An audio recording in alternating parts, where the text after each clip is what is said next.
Hello, I'm Dr. Salus. Last time we discussed goal numbers after developing diabetes. If you haven't already, please watch it. This time we'll talk about the proper workout regimen for diabetes individuals. I will create a format for answering queries. Following diet, exercise is the most important aspect of diabetes management. This is achieved through the 5 mechanisms listed below: boosting pancreatic beta cell activity, increasing insulin sensitivity in the liver, improving vascular function, rectifying alterations in the intestinal microbiota, and optimizing mitochondrial performance. I'll briefly discuss the fundamentals and then take questions. Perform aerobic activity for 2 hours and 30 minutes to 5 hours per week at a moderate level. One example is exercise that burns 200 to 300 kilocalories per hour. It's equivalent to walking at 5 kilometers per hour or riding a bike at 10 kilometers per hour. Alternatively, you might do half as much high-intensity exercise, 1 hour and 15 minutes to 2 hours and 30 minutes every week. Tennis, swimming, and running are some examples. Instead of attempting to achieve everything at once, divide your time like a butter on toast. Take a break the next day after heavy activity. Aerobic activity reduces glycated hemoglobin by 0.7%, even if you do not lose weight. To improve insulin sensitivity, you must gain muscle. Resistance exercise is recommended 2 to 3 times per week. Please do not do this for 2 days in a row. Strength training is also beneficial for elderly. Strength training reduces glycated hemoglobin levels 3 times more than non-exercising adults over the age of 65.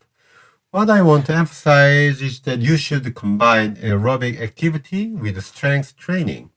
The combination of the two exercises lowered hemoglobin by 0.2% more than aerobic exercise alone and 0.6% more than strength alone. Flexibility activities like yoga or Pilates have little effect on their own. Thus, they should be done combined at least 2 to 3 times each week. Question. How hard should I work out, sir? First, strength training. It is preferable to exert yourself more to the best of your ability. When muscles are worked less hard, there is a 0.4% increase in the glycated hemoglobin. A recent study examined the relationship between the amount of aerobic exercise and the severity of diabetic complications. The ideal amount of time to cycle is between 2 hours and 30 minutes and 5 hours every week. Much more than that and you start to lose health. For more than 8 hours a week, even brisk walking at 6 kilometers per hour can be detrimental. Jogging at a speed of 10 kilometers per hour should not exceed 4 hours and 30 minutes per week. How about the number of steps? With diabetes, the 10,000 step guideline is also applicable. Examine the graph. Your chance of dying decreases generally when you begin walking, but it does somewhat increase after 10,000 steps or more, right? Additionally, you should exercise for at least half an hour after starting. Oh, I can't find 30 minutes. And don't offer justifications. The effect of 3 10-minute sessions on blood sugar regulation is comparable. How hard should the workout be then? Although 220 minus your age is the maximal heart rate, it is usually advised to only reach 60 to 75% of this range.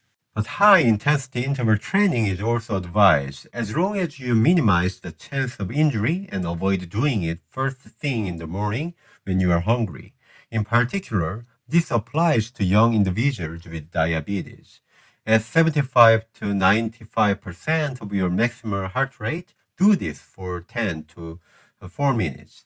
Take a 12 to 5 minute break afterward. It is claimed to have superior blood sugar regulation versus moderate exercise.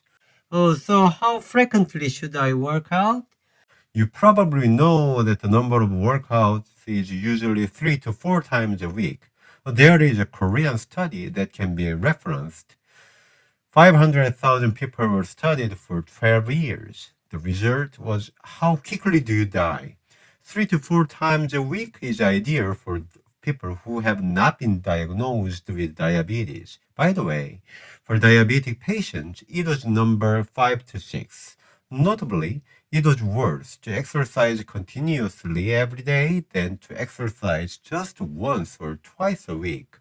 This could be the case because the body retains the oxidative stress produced during exercise.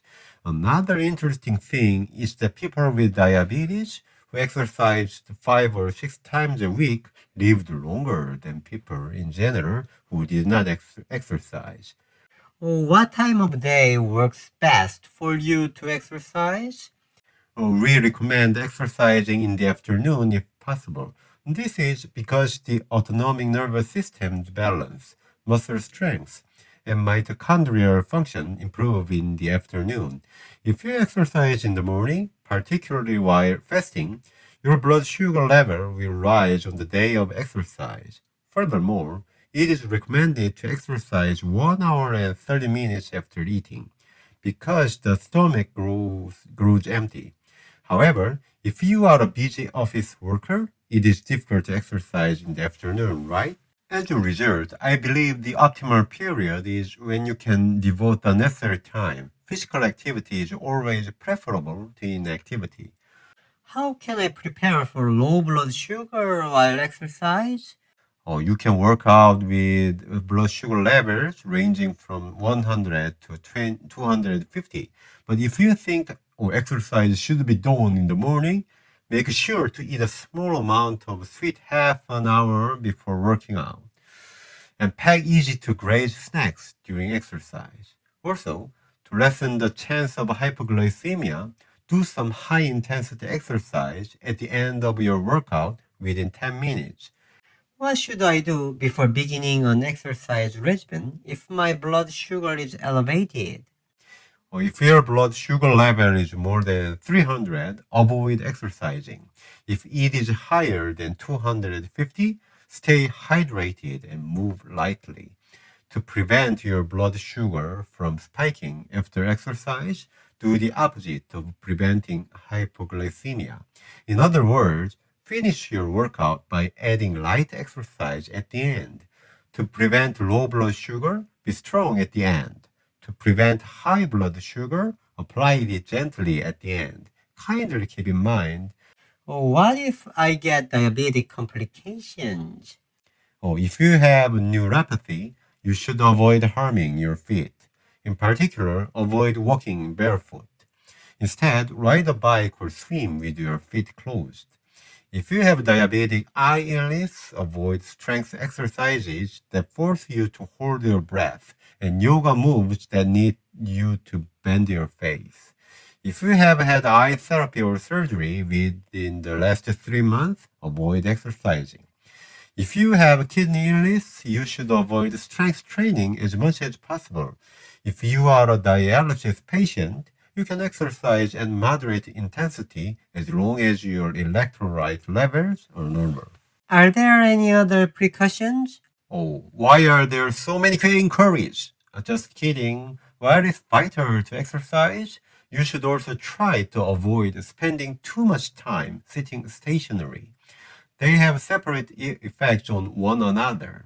Put another way, exercising will be useless no matter how hard you work it out if you spend a lot of time sitting down.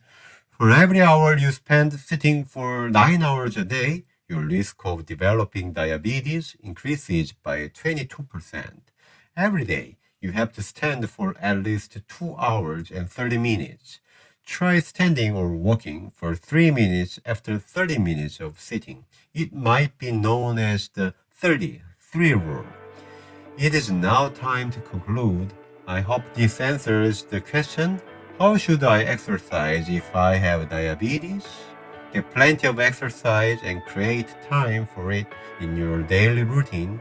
It is a guaranteed double return investment. If you enjoyed this video, please subscribe and like for your health. Salud!